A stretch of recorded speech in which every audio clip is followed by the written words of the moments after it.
Ceasefire. You're not in a good position. You don't have the cards right now. With World War III. You got to be more thankful.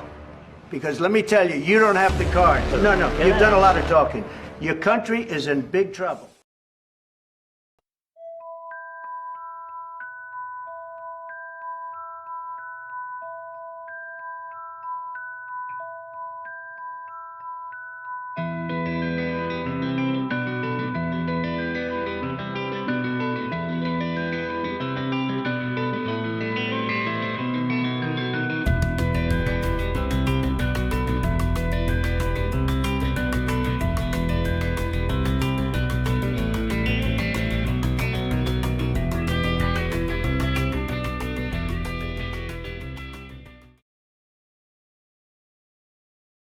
Welcome back to Hell Summit, the only talk show where diplomacy goes to die, then gets rebooted by consultants.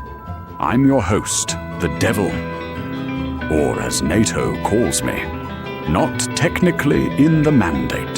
Tonight, one man who treats war like a hotel franchise opportunity, and another who reacts to global conflict like he's reviewing planning permission for a garden shed. Please welcome Donald Trump and Keir Starmer. Thank you. Tremendous entrance. Even in hell, I get the best flames. People are saying these are the hottest flames, historic flames. Good evening. Keir, that sounded less like an entrance and more like a voicemail left by an insurance provider. I'm not here to entertain you. That has never stopped me before. Let's begin in Islamabad, where everyone is calling it a ceasefire, a truce, a fragile diplomatic opening. Basically, the geopolitical version of a couple saying, "We're still talking," while one of them is already changing the Netflix password. Donald, did you bring peace? Absolutely. Total victory. Complete victory. The best ceasefire. I do ceasefires better than anyone. Franklin Roosevelt, nice guy. Weak ceasefires. Interesting, because the ceasefire currently sounds like a folding chair held together with chewing gum and 3 contradictory press briefings. That's precisely the problem. There are unresolved issues, disputed conditions, uncertainty over scope. Keir, you sound like ChatGPT if it had a tie and no pulse. He always does this. I say, we won. He says the legal basis remains under review. Nobody wants that. Nobody ever won history with a footnote. No, they usually lose it with a slogan. Oh ho! First clean hit of the night. Write that down, interns. Now, Europe didn't exactly sprint to join your Iran adventure, Donald. Germany, Spain, Italy. Basically, no thanks. I wasn't upset. I don't get upset. I said we don't need them. Didn't need them at all. Yes, and in the same breath, you said you'd remember the lack of support. That's not strength, Donald. That's every ex texting, "I'm over you," from a parked car outside the house. I have a very good memory. People love my memory. Your memory seems to work mainly for grudges. That's leadership. No, that's Yelp with launch codes. Don't need him. It's not the right time. It would have been nice to have had him 2 weeks ago. That clip has everything. Ego, rejection, and the emotional maturity of a cursed prom king. Keir, your position was, "We are not getting drawn into this war." Strong line, very calm, very measured. Also somehow delivered with the erotic energy of a printer manual. It was the responsible position. Of course it was. You speak like every sentence has been cleared by 7 lawyers and a traumatized kettle. He talks forever and says nothing. He's unbelievable. He's like if a terms and conditions page became prime minister. And you talk for 3 hours and say 6 impossible things before breakfast. Beautiful.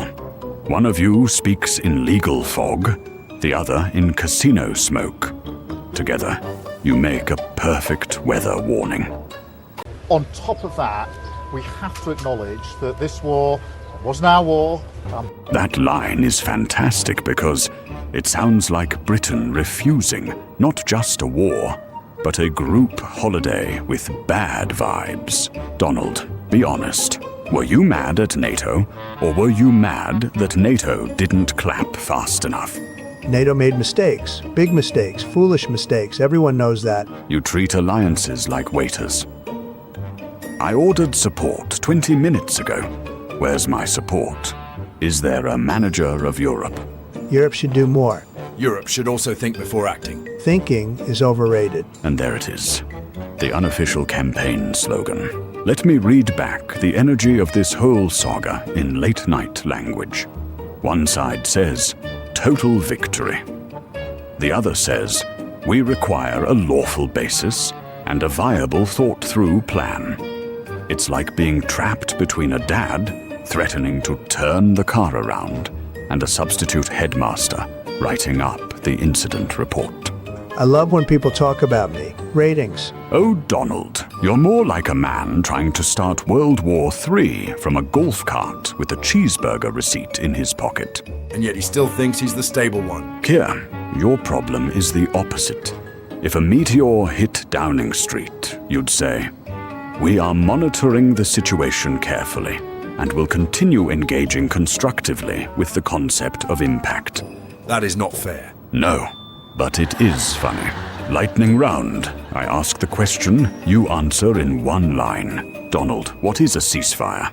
A victory with paperwork. Keir, what is a ceasefire? A temporary reduction in hostilities pending compliance and verification. Amazing. Same event. One man sees a trophy, the other sees a PDF. Donald, what did Britain do wrong? Not enough. Keir, what did Britain do right? Enough. Spectacular. You two are the before and after photos of a charisma crash. Donald, why are you angry at NATO? Because they weren't there. Keir, why weren't they there? Because it wasn't NATO's war. And that, ladies and gentlemen, is the entire episode distilled into one man shouting at the menu, and the other explaining what a restaurant is. So, here's where we are. A fragile truce in Pakistan. A war everyone wants credit for ending, and nobody wants ownership of starting. Trump wants loyalty with no hesitation. Starmer wants legality with no adjectives. And NATO wants to be left out of the family WhatsApp. Donald sells apocalypse like premium real estate. Keir resists apocalypse like he's filing an appeal against it. And me, I'm just happy to see world leaders proving that hell is not a place. It's a panel discussion with microphones. Good night.